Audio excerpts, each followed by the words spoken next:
and all that kind of good stuff. And thank you so much for being here. So, and of course, let me know where you're watching from today. And today has been a challenge already. I'm going to just tell you this whole time change thing. Holy moly. I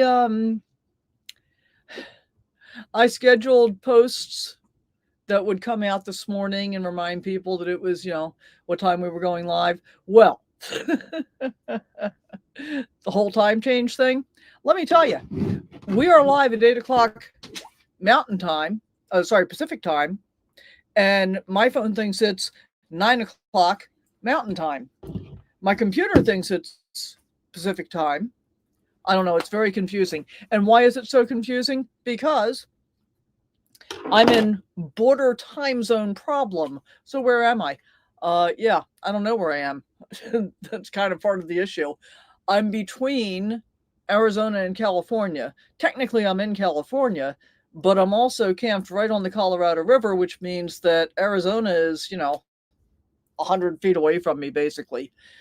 And so it's very, very confusing trying to get the time zones right under those circumstances. So enough of that. How about we jump into what's going on, what we want to talk about, all that good stuff. And I'm going to grab my cord because I want to make sure I'm ready to plug in the computer if I need to. Bear with me. Okay. So, I guess first off, I want to make sure that I thank you for being here because I always appreciate that. And if you're not here live, that's okay. If you're here later, leave a comment down below anyway. Let me know what's going on with you, where you're watching from, all that good stuff. If you've been following my channel at all, you probably know that I hightailed it out of Yellowstone as quickly as I possibly could and got back into the desert. Of course, as luck would have it, we are averaging 13 degrees warmer than normal over the past few weeks that I've been in the desert, which means it's been bloody hot. And I finally broke down and I'm in an RV park right now. Tonight will be my third night and then I'm leaving tomorrow. I thought I was going to Mexico tomorrow to go see the dentist. And when I looked at the weather forecast again yesterday, it's still going to be in the 90s tomorrow and it's going to hit it before lunchtime around the time that I'm supposed to be at the dentist. The problem is I can run the air conditioner on batteries for a couple of hours, but if I was going to be at the dentist at 11 o'clock and if I got stuck trying to get back out from Mexico and have to wait in line for hours, I was afraid I'd run out of battery and therefore run out of air conditioning, and then that would be a problem for Kit. So I postponed my dentist appointment, which means I'm hanging around this area for the better part of this week before I head up to Quartzsite. If you're new here, this is our first Sunday of the month coffee talk. It's a laid-back time where we kind of chat about RV life, travel updates, and whatever's been happening on the road. So it's kind of more real time than most of my stuff is. But a quick reminder, Monday's Milepost Mailbag drops tomorrow.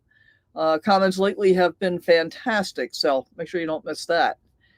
And I'm settling back in to desert life, catching up on the doctor's appointments, and then later this week I'll be heading up to Quartzsite, and I'll settle in there for probably 6-7 weeks, something like that. We're going to talk a little bit about what it's like to shift gears from travel mode to stationary life and how I manage my healthcare on the road. And I'll share a little teaser about a possible January meetup for those of you that are very nearby. And of course, I'm also going to have a shout out for a few of you who've been really active in the comments lately, because honestly, it's the community that really keeps me going and interested and motivated to stay on YouTube. So we do have a few people on. Let me just hop back over and check comments real quick. I got nothing. Come on, nobody wants to check in? Check in, say hi. Let me know where you're from. That'd be awesome.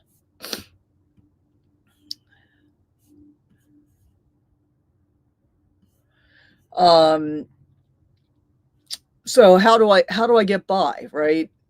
Normally, I'm not in a campground or an RV park at all. Normally, I get by just on my solar power. Um, and for internet, I'm pretty well committed to Starlink. And currently, for this live stream, I'm using my phone's hotspot. Um, Up until now, I have also had T-Mobile. I'm actually going to cancel it because what I realized is I have not had it out of the cabinet in months or plugged in. And even though Starlink is more expensive overall, saving the $50 a month on T-Mobile's internet makes Starlink less of a, you know, less of a price issue when I need to use it. So there's that. Um, so how do I handle doctor and dental appointments and stuff like that? Which is a really interesting question to me. Um, so part of it is I'm fortunately very, very healthy. And in fact, I realized the other day, I haven't had any blood work done since early 2022. So I want to get that done. And I had a friend who recommended a doctor to me here that she uses in Yuma. And I called to make an appointment. And unfortunately, the doctor's on an extended maternity leave. So my appointment isn't until February, which is fine. There's nothing wrong with me. So we'll just come back in February and do it then. But that's a little bit longer than I wanted to wait. Now, because I am on Medicare, I know you didn't think I was that old. Just kidding, just kidding. Of course you did. Um, because I'm on Medicare and I have a Part G supplement plan, I don't have to wait for pre-approvals or any of that kind of thing. So I am going to schedule some other appointments. In fact, I've already seen the foot and ankle guy who took care of my broken foot because I have an issue I wanted to check out on my other foot and make sure that's okay. Um, and then I need to see an ophthalmologist because I have glaucoma, even though I'm going to say in remission. That's the wrong word, I understand, but I'm definitely under control. Um, but I need to be seen. So there's that. So one of the things that really helps to be able to do these kinds of things and travel and maintain some consistency with healthcare is by scheduling it in a place where I plan to be for some period of time. So my dentist is in Los Algodones, Mexico, and I'm basing the rest of my doctors out of Yuma because it's convenient to be able to be in this area during the winter months. It's not convenient to do it in the summer, but it is convenient in the winter. And of course, the doctors that I'm using all have patient portals. We can do telehealth and so forth, so on and so forth. And then I just plan my routes around making appointments. So I'm curious, how do you handle medical stuff on the road? Are there any apps that you use or tricks that you swear by or, that kind of stuff? I do want to take a minute to thank all of my channel members, of course, and let's see if I can name them all. I think I can. So we've got Barb and Lisa and Judy and Lonnie and Mel, Dorian, and our newest channel member, Mark, who's a guy that I met up in Yellowstone when I was camp hosting. So super, super cool. Really appreciate the support that they give all the time, each month. And if you're interested in being able to support, but you don't want to make a monthly commitment, you can head over to Buy Me a Coffee /Sally Forth. Link will be in the description below. And you can do it one time, Buy Me a Coffee is really kind of a cool thing versus super chats. Not that all of it is appreciated, but Buy Me a Coffee actually takes less away from the creator than YouTube does. So Geeks on Duty RV says, hi from Chicago. Hi back to Chicago. I bet it's getting kind of chilly there. Hey, Gimbal Girls here, checking in from the farm in PA. Nice to hear that you have been thinking about a meetup. Would love to meet you in person, starting my trek west on Tuesday. Awesome. So are you coming out to Q, Gimbal Girl, I imagine? And Are you going to be on the LTVAs? Are you going to do 14-day? Have you decided how you're going to handle that yet? Oh, Hans is here. Good morning, Hans from Buckley, Washington. I met Hans, let's see if I've got this right and you can tell me whether I do or not, at the Veterans Park in Lordsburg, New Mexico. I think that's right. Let me know if I've got it right. Okay, probably the 14-day, yeah. I haven't decided exactly what I'm doing yet. When I get there, I'll figure it out sometime this week. I just have to figure out the rest of this week first. So I thank all of my channel members and I truly appreciate it. But Gimbal Girl is one of the ones that I want to give a shout out to. Elizabeth, Angela and Angel, I think is how they show up on YouTube. And I know I'm missing people. Marie have been making a lot of really great comments lately. And John, special shout out to John. He sent me an email with a couple of questions, which resulted in the boondocking tips for beginners video that I did a week or so ago that has gotten huge views and been responsible in large part for gaining over 100 subscribers in about a week. So that's all like super, super cool. I'm very, very excited about all of that. So thanks to all of you because I really appreciate it. Let's see what else we want to talk about.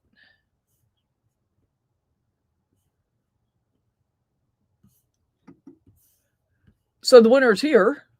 Almost. I mean, it's not here by calendar time. Hey, I got it right. Good to know, Hans. Thank you.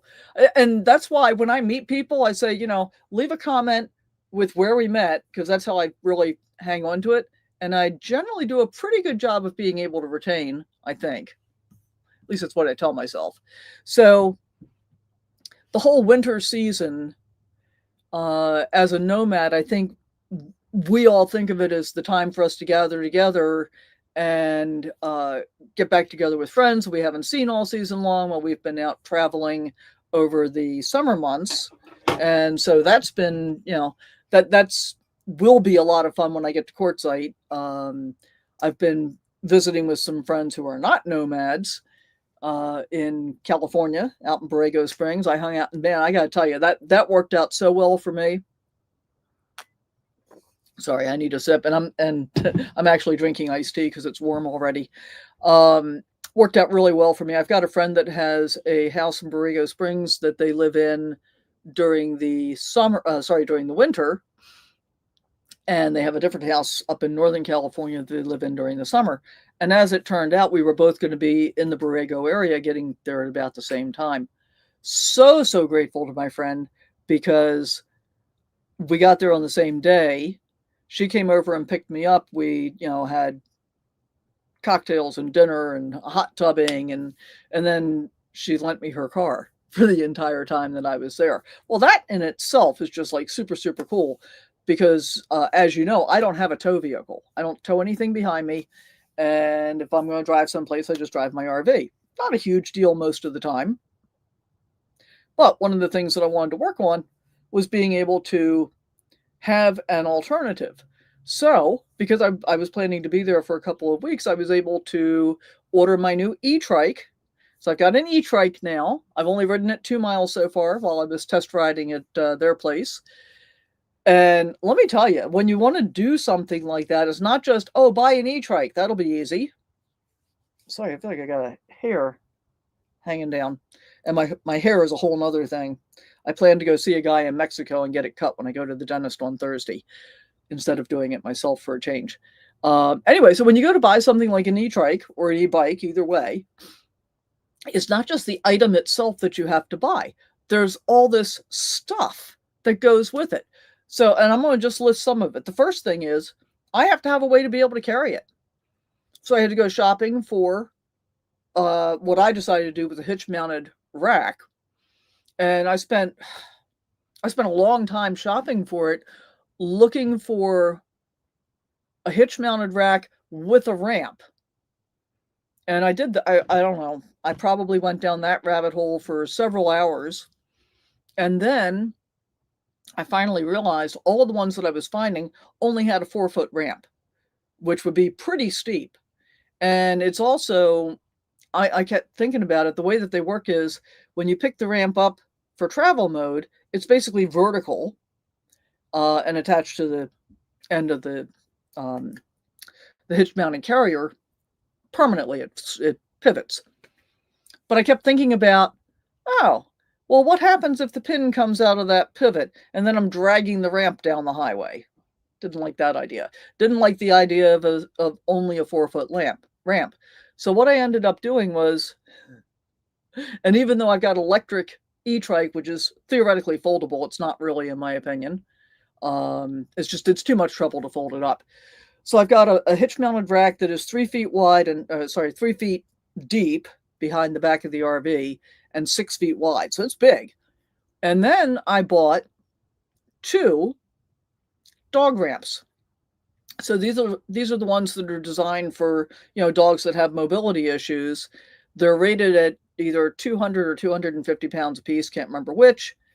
They're covered in indoor-outdoor carpet, so they're basically non-slip, and they don't have any railings on the sides of them because I'm putting 2 together. If they had railings on the sides, then I'd end up with a railing in the middle, and I didn't want that, although I just figured out how I could have worked around it if I needed to. And they're 6 feet long. And they fold into 4 sections, so they become very compact. They're like 17 inches by 17 inches by 5 inches when they're folded up. So that's very, very cool. So that was the first part, right? Got to have a way to be able to carry the thing. Well, then you don't have to have, but you want to have cargo carrying capacity, which came with the trike when I bought it. So I've got a front basket and a rear basket. Had to get a phone holder because I need to be able to look for directions and stuff like that if I'm out riding. Needed a bottle cage. And I also wanted some kind of find my tracker. And I'm not going to tell you what I got. I might tell you what I got because I think I might get another one, which I won't tell you what that is. But there are all kinds of different trackers that you can get that are relatively easy to hide, so that if it gets stolen, I'll get a notification and I can track where it is until the thief figures out where my tracker is and removes it. Hopefully not. Hopefully it doesn't get stolen to begin with. Oh, because you also have to buy locks. And so for transport and storage, I bought a really heavy duty lock, which weighs like 10, or chain, which weighs like 10 pounds, covered in fabric, but really heavy duty, and a kryptonite U-lock to be able to lock that together. So it's locked around the trike itself and around the rack. The rack itself is locked to the RV.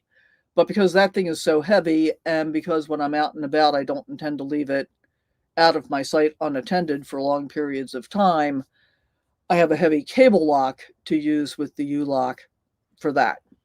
Because it could be cut through a whole lot easier than the big heavy chain, but still would probably deter the average thief. So there's this whole panoply of stuff that you have to buy when you decide to do something like get a bike or get a trike or whatever that is, which took a whole lot more time than I wanted it to. And of course, the problem always for me is being able to get packages, especially large packages. Generally not too big a deal. If I'm ordering stuff from Amazon, most places I can find an Amazon locker. Timing that I find a little bit difficult, and I'm curious about how that actually works out for you if you're trying to get packages on the road. So for me, when I want to buy something from Amazon, I have to look at when Amazon says it's going to arrive, and then kind of calculate where I'm going to be on or about that date. And then if it's someplace other than the locker address that I looked at, then I got to go find another locker and hope that the arrival date is going to be the same, because sometimes that shifts. Anyway, it's a whole thing. So when I can just have stuff shipped to a friend's house, as I was able to do this time, I had a whole lot of stuff shipped. So I did a whole lot of catching up on all of the things that had been in my Amazon cart for a while, and now they're in my RV. And that's part of the whole restocking phase for me also, after having been up in Yellowstone and been pretty much isolated for quite some time.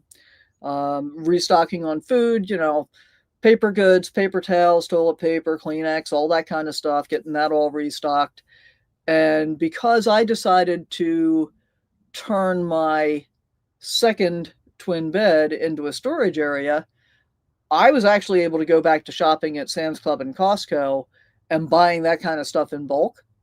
So I got through almost an entire year without having to restock any of those things. And now I'm down to my last box of Kleenex. I actually have 2 rolls of paper towels left, and I think 2 rolls of toilet paper. But I want to restock while I'm down in the Yuma area, and there's a Sam's Club here, before I head up to Quartzsite, where there's basically nothing. So that's part of the logistical thinking that you have to go through, whether you're boondocking or not. Now, for people that have a toad that they tow behind their RV, and they are going to go run into town every day or every few days, that's kind of a different story. For me, that's not my style. I prefer to just park and stay where I am for at least some period of time. That's always my preference. Sorry, I want to check my notes and see if I'm missing anything important here.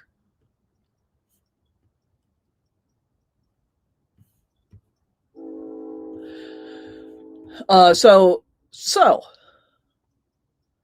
I do want to tell you about some of the upcoming videos that we've got coming up. As I mentioned, John gave me the inspiration for boondocking tips for beginners. And then a couple of days ago, I published top 10 boondocking myths busted. And what's going to be coming up next is going to be top 10 boondocking truths, the things that nobody ever tells you that are actually true about a boondocking life. So we've got that to look forward to. And then I've got another one that I'm working on. I haven't decided for sure if I'm going to publish it, but I think I am. And that's going to be using a VR headset as an RVer, and why you might want to consider doing that. Haven't decided what that's going to be called yet. And then I'm also working on an RV planning course using AI instead of having to use the 8 or 10 apps that I previously had been. And I'm pretty excited about that as well. So we talked a little bit about Buy Me a Coffee versus just using YouTube chat super chats and that kind of thing. But also, if you want to send a postcard or a letter or treats for Kit, you can do that in the mail. That link is always in the video down below. And it's funny because I used to think that people that mentioned these kinds of things, I'm going to say this because I think it's important. I used to think that it was kind of like e-begging, right? It's like, oh, I'm electronically begging for things. What I finally realized is you guys are the ones that have convinced me to do this, because it's the viewers, it's the tribe that is saying, oh, we'd like to send you this, or thanks so much for, sharing that. Let me give you some give back. And it's a way that the tribe gets to feel like they are participating as well. So as weird as it feels to me to say, hey, you can send me a postcard if you want to, you can. So there's that. Let's go back here and recheck comments. Wow. Hey, Judith. She says, it's been a minute. Yes, have a meetup. Can't wait for Quartzsite. Cool. Yeah, and I'm pretty sure I'm going to do that. Oh, and Tommy's on, checking in from Long Island. Good to see you, Tommy. And you're right. There are so many apps, it absolutely gets overwhelming.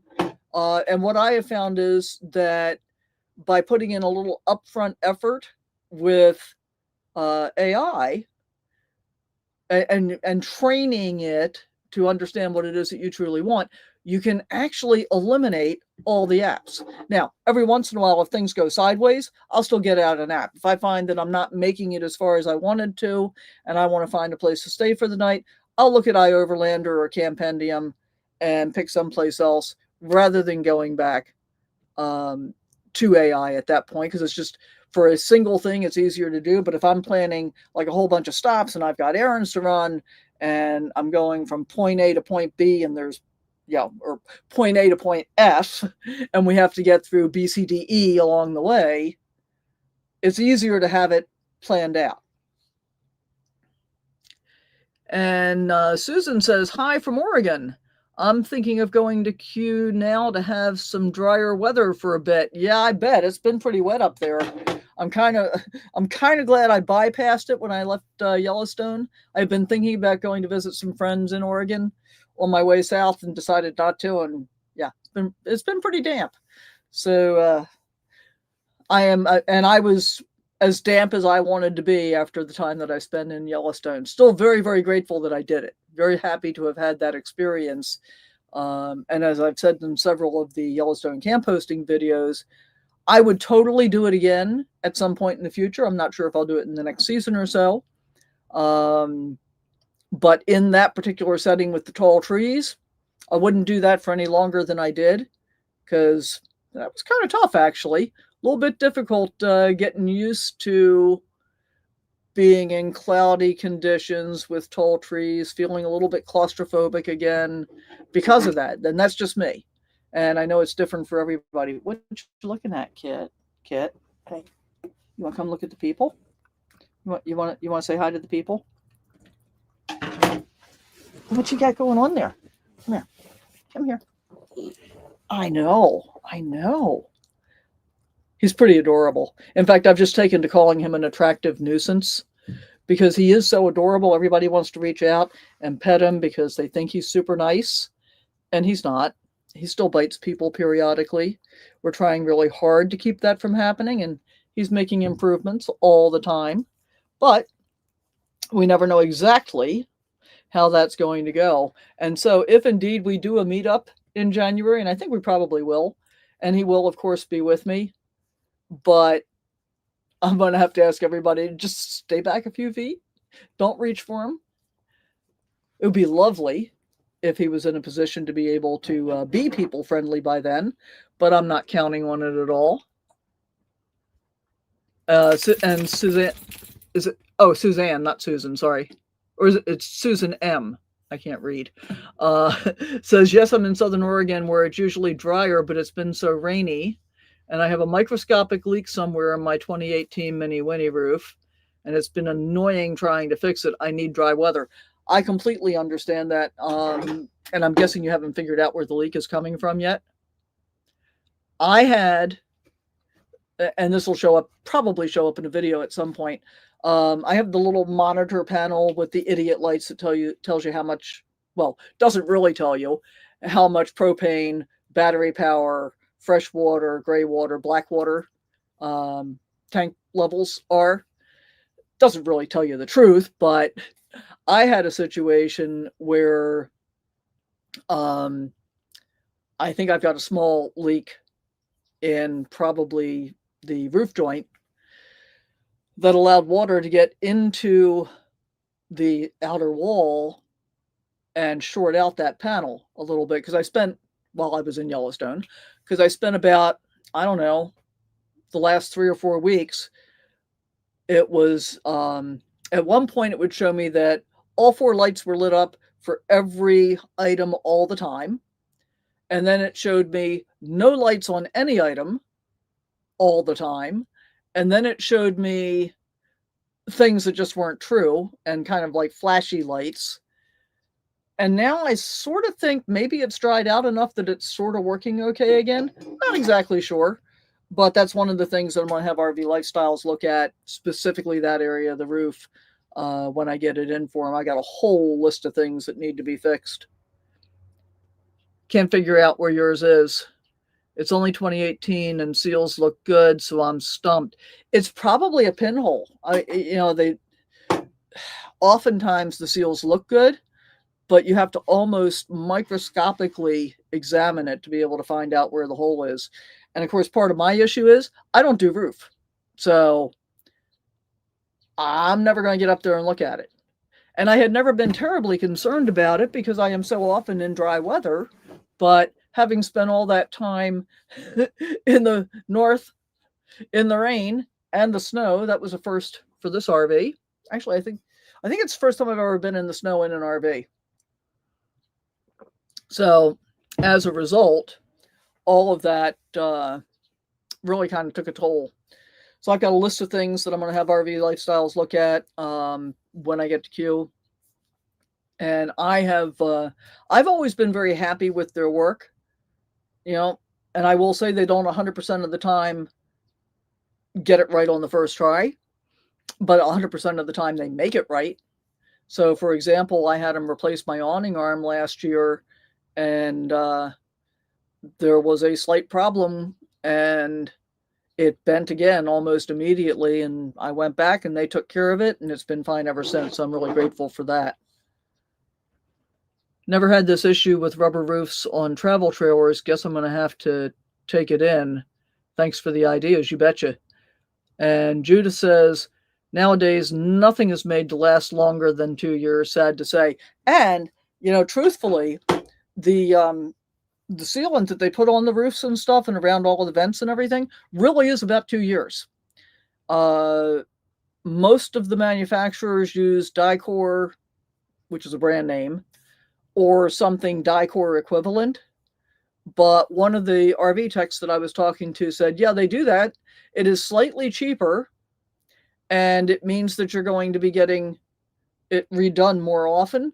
There's another kind of sealant it does the same thing, but apparently lasts for 7 years. But nobody uses it because it's slightly more expensive, and then you don't have to come back and have it resealed over and over and over. So there's that.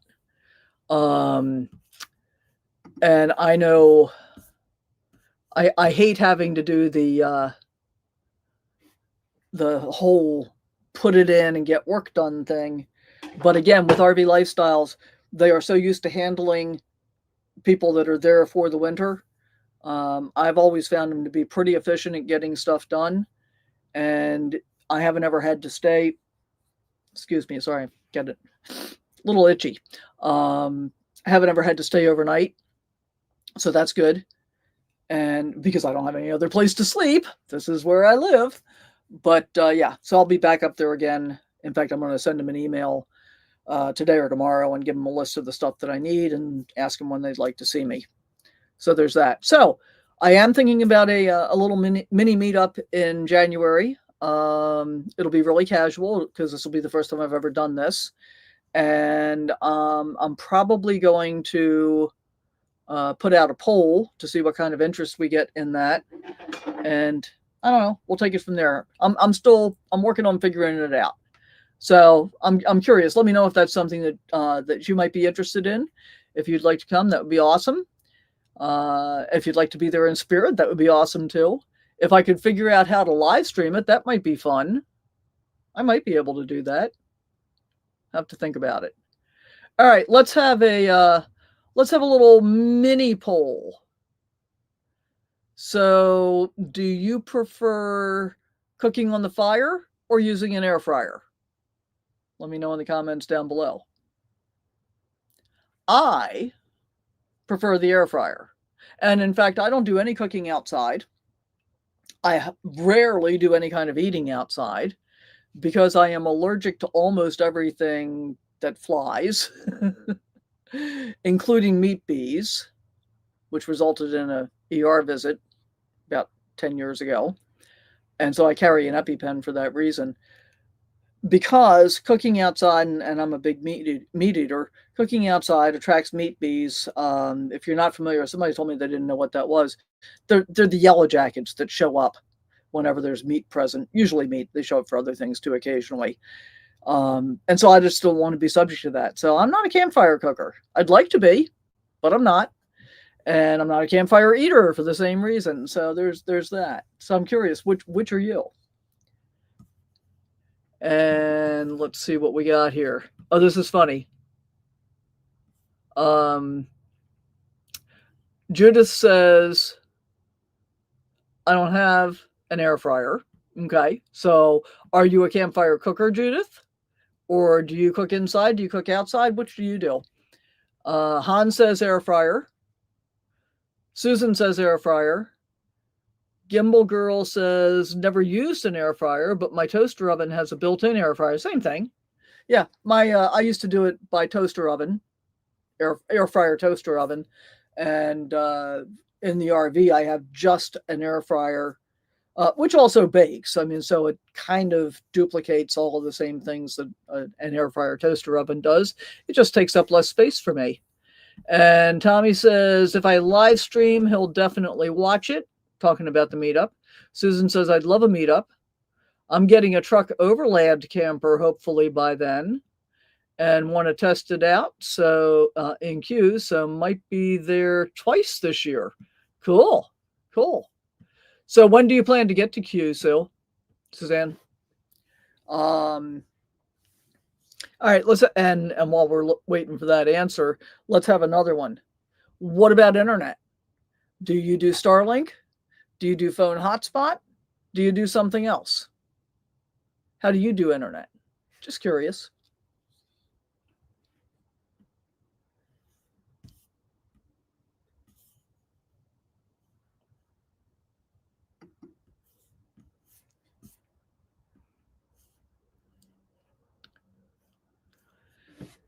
And I got one more question I'm going to throw out here while I'm waiting for answers to pop up. If you were new to Quartzsite, what's the one thing that you would want to know? What's the one thing, and if you've been to Quartzsite, what's the one thing you wish you knew before you got there the first time?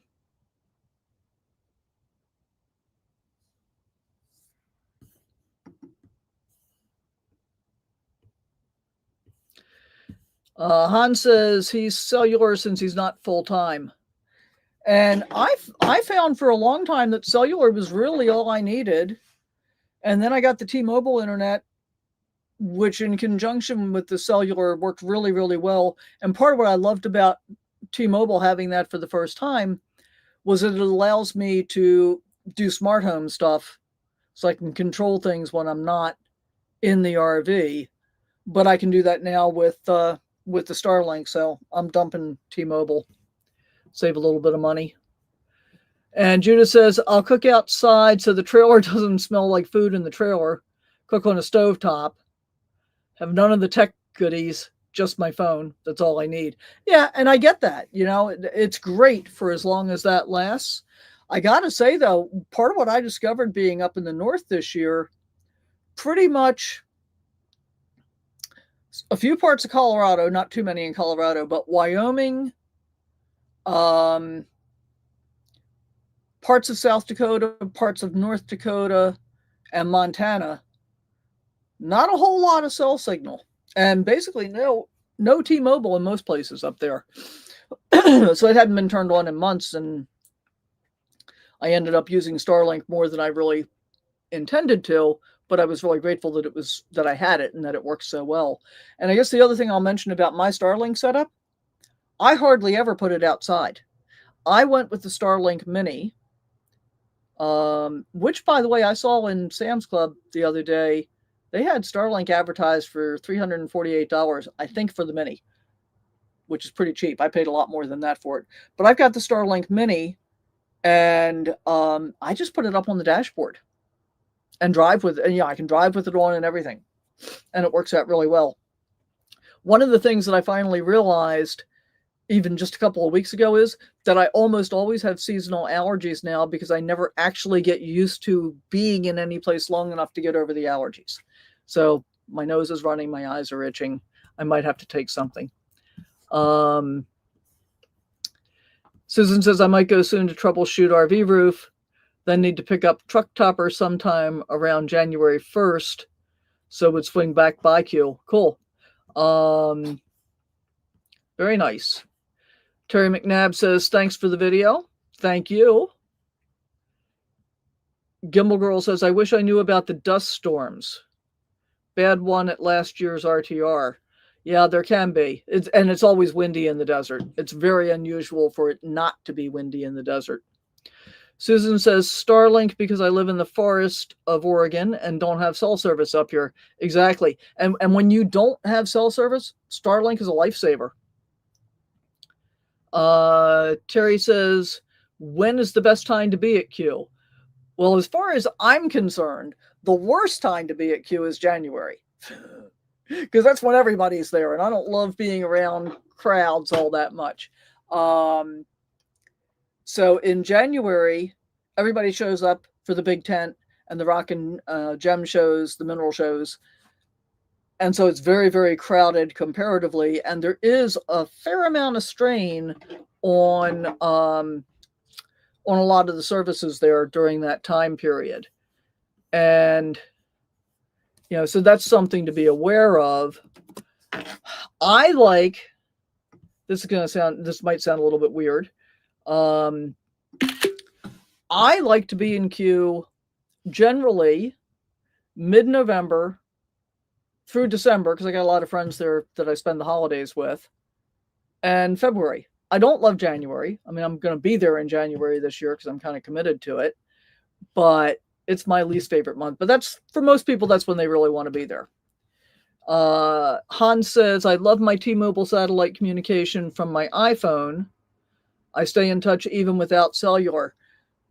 I'm really curious about that. I did the T-Mobile test version of the satellite connection when they were offering the free beta testing on my Verizon based phone, which is actually Visible, not Verizon. I'm going to look at that again because that might be worth adding on. That might be worth thinking about it. And I lost track of that. So thank you for sharing that, Hans. Judith says, I love AT&T. Service is okay in 99% in most places. Been to the queue too many fun times. Yeah. What do you think is the best time to be in queue, Judith? Just curious. And I used to have AT&T before I hit the road, and the service was so bad in most of the places that I went to that I switched to Verizon. Susan says, that was my thought. Better this time of year. I've never been, so would love to experience it without crowds. Yeah, and that's, to me, that's when it's really the best. I will probably end up doing the meetup in January because that's when most people will be there. So it kind of makes sense from that perspective. But, you know, subject to change. I don't want to do it like in December because I think most people who aren't full-time nomads, or even many people who are probably visiting friends or family for holidays. And, you know, I don't want to infringe on that. So there's that. Okay, so I think that's probably going to wrap it up for today. I try and keep them relatively short. October to March for Judith. Okay, cool. We're coming up on 45 minutes. That's pretty much my limit. I want to thank you all for being here live and in person. And thank those of you that are catching this on a replay as well. How about you, Kit? Do you want to thank anybody? No, you just want to lay there. Okay. Sometimes he's like that. But yeah, look out for the Monday Milepost mailbag tomorrow. And we've got some cool videos coming up. And hopefully I'll see you all around Q. And hopefully I'll do a meetup. I'm pretty sure I will. Thank you so much. And we'll see you next time. Bye for now.